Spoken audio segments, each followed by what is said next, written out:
नमस्कार दोस्तों, हमारी आज की कहानी है अस्वीकृति। क्या बात है पिंकी, आज तो बहुत उदास नजर आ रही है। गांव से बेटे के पास शहर मिलने आए ससुर ने बहू से कहा, पापा आज हमारे रिश्ते को 7 साल हो गए हैं। आज ही के दिन आप लोग मुझे देखने गए थे। आज मेरा और राज का रिश्ता पक्का हुआ था। हाँ, हम सब तुझे देखने गए थे। तू काली होने के कारण हमें बिल्कुल भी पसंद नहीं आई थी।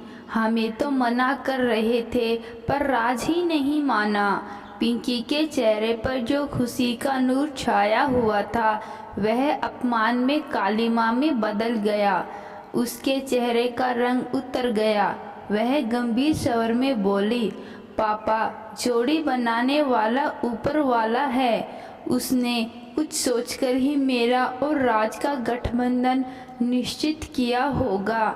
माना मैं बहुत गोरी नहीं हूँ पर मैं काली भी नहीं हूँ।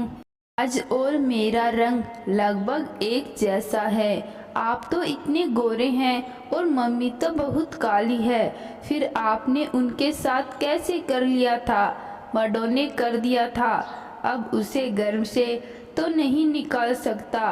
तू बहुत सौभाग्यशाली है जो तेरा रिश्ता राज के साथ हुआ। वे उसके ससुर बोले। पिंकी को ससुर का व्यवहार अच्छा नहीं लगा।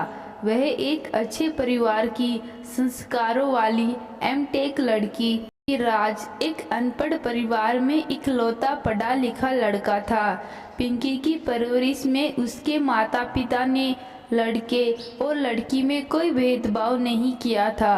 राज के परिवार के लिए पिंकी से रिश्ता एक गर्व की बात थी, किंतु कहते हैं ना, घर की मुर्गी दाल बराबर। इन 7 सालों में ने सबके साथ एडजस्टमेंट की पूरी कोशिश की और इस एडजस्टमेंट का नतीजा आज उसे एहसान के रूप में मिला है। को अपने व्यक्तित्व का अपमान अच्छा नहीं लगा और उसके शब्द कुटु हो गए।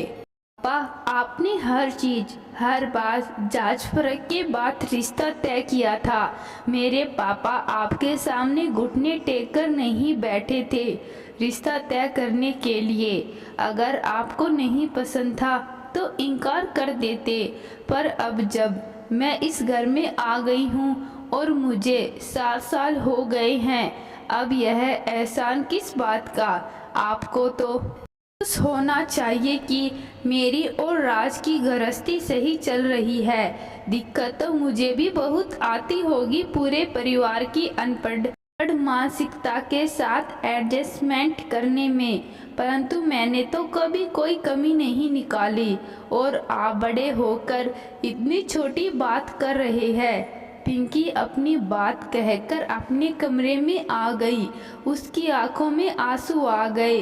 राज अंदर आया और जल्लाते हुए बोला, पापा तो जाग कर रहे थे। बात का बतंगड़ बनाने की क्या जरूरत थी? राज, अगर तुम अपना घर बार छोड़कर किसी दूसरे के घर में रहने के लिए जाओ और अपने आप को वहां पर समर्पित कर दो, लेकिन सालों बाद आपको अपने समर्पण की कीमत अस्वीकृति के रूप में मिले तो कैसा लगेगा?